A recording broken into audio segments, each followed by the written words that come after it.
Hello again and welcome back. In this lesson, we are going to look at 500.15, encryption of non-public information. So in another video, we talked about encryption, we defined what it is and how it's used and what it does for us.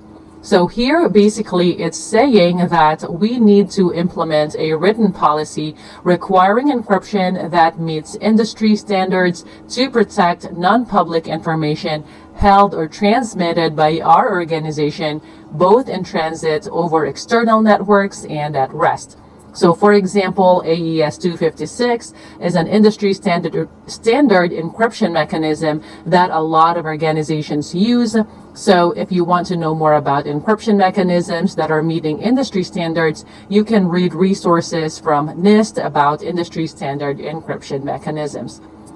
Basically, we need to encrypt information that we transmit over external networks and also information that we store, or the information at rest.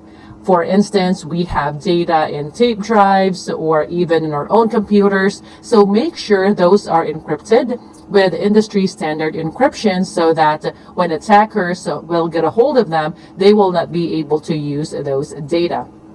And make sure it is included also in your policy. And then requirement B says that to the extent the covered entity determines that encryption of non-public information at rest is infeasible, the covered entity may instead secure such non-public information using effective alternative compensating controls that have been reviewed and approved by the covered entities or the covered entity's CISO, and it has to be in writing.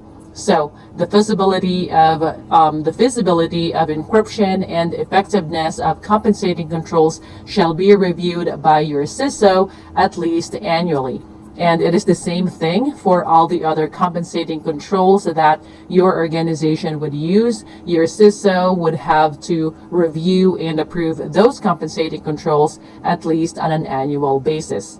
So again, that is only when it is infeasible for your organization to use encryption for non-public information that is at rest or information in storage. And that is it for this video. I will see you in the next one.